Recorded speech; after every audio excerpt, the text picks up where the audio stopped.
السلام علیکم۔ مجھ سے کسی محفل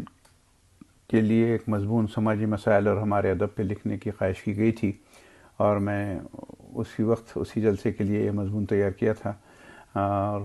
مضمون وہاں سنا بھی چکا تھا، مگر آج میں کوشش میں ہوں کہ یہ مضمون کسی طرح بھی آپ کی سماعتوں تک پہنچے۔ وہ کچھ اس طرح تھا کہ مجھ سے خواہش کی گئی تھی کہ اس بات کی ضرورت کو آپ حضرات کے سامنے رکھوں کہ کس طرح سے ہمارا ادب ہمارے سماج و معاشرے میں موجودہ مسائل کو سمجھنے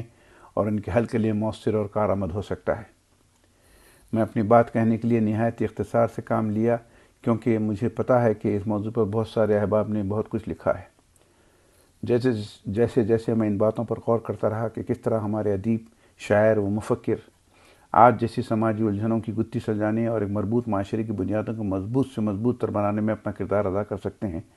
تو ویسے ہی میرے ذہن میں اس عنوان کی اس مناسبت سے ایسے اشعار یاد آتے گئے جن کو ضرورت کی تصدیق کے لیے لکھنا ضروری سمجھا۔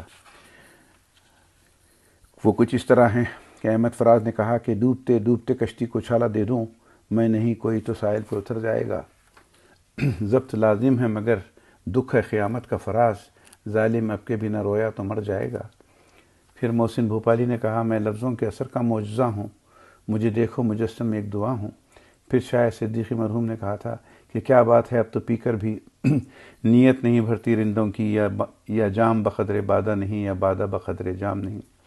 بہرحال ہمارے ادب کا شاعر اور ادیب ان مسائل کو محسوس کرتے رہے ہیں، یہ سماجی مسائل کے حل کو وقت کی شدید ضرورت بھی مانتے رہے ہیں، کیونکہ یہ سبھی جانتے ہیں کہ ہماری نفسیات کی تعمیر میں اردو زبان کی لے اور ترنگ موجود ہے۔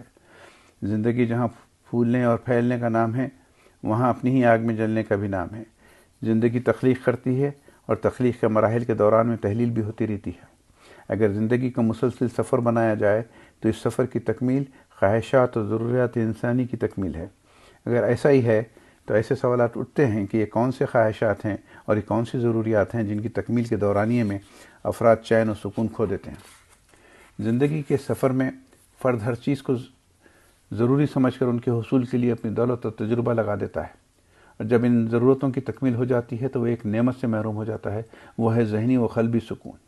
جس کے بغیر حاصل شدہ ساری آسائشیں بے فیض ہو جاتی ہیں۔ اس طرح کسی بھی سماج میں بے سکون اور مضطرب اور بے چین افراد کی تعداد بڑھنے لگتی ہے، اور یہ سارے بے سکون و بے چین افراد اپنی موجودہ اور آنے والی نسلوں کے لیے بالکل ہی سودمند اور کارآمد نہیں ہو سکتے، بلکہ یہ سب سماج کے لیے ایک بوجھ کی شکل اختیار کر جاتے ہیں، جن سے نمٹنے کے لیے دیگر خاندانی افراد خاصر اور مجبور بھی ہو جاتے ہیں۔ اسی وجہ سے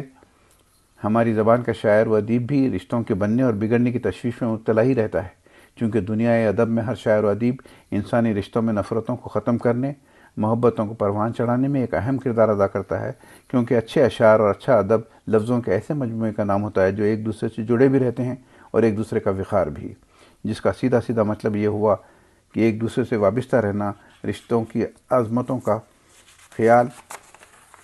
ہی زندگی کو شیریں اور شعریت بخشتا ہے۔ اس طرح زندگی نام ہو جاتی ہے مناسب بندھنوں اور پرخلوص رشتوں کا۔ اب وقت آ گیا ہے کہ روشنی کے ہٹ سنیں، اجالوں کی فصل اگائیں، اور درد کی آنکھ سے معاشرتی تلخیوں اور سماجی الجھنوں کو سمجھیں، اور اس کی اصلاح اور تعمیر کا کوئی راستہ نکالیں۔ اور اس سلسلے میں ہماری زبان اور ہمارے ادیب کو ایک مؤثر ذمہ داری سونپنے کی ضرورت ہے، چونکہ دنیا میں بولی جانے والی دیگر اہم زبانوں میں کم و بیش ہر ایک کا استعمال سماجی ضرورتوں کے لیے، بالخصوص معاشرے میں پیدا ہونے والی ذہنی و قلبی امراض کے تدارک کے لیے ہوتا ہے، اور بیشتر قومیں اپنی زبان کے کاؤنسلرز، سائیکولوجسٹ اور سائیکوتھراپسٹ رکھتے ہیں۔ اس کے ساتھ ساتھ دانشور اور مفکرین بھی ان کے اصلاحی عمل کے لیے مدد کرنے کے لیے موجود ہوتے ہیں، بلکہ سب اس ادب کی بقا کے لیے بھی بہت ضروری ہو جاتے ہیں جہاں اور جب بھی بولی اور سمجھی جانے والی زبانوں نے اپنے وجود کا مؤثر احساس دلایا ہے، ان زبانوں کو اور ان کے بولنے والوں کو کبھی کوئی زیادہ خطرہ لاحق نہیں ہوا۔ اس پرآشوب دور میں زبان کو تفریح طبع کے ساتھ ساتھ زندگی کے مسائل کو سمجھنے، ان کے حل کرنے کے لیے باضابطہ استعمال کرنا پڑے گا۔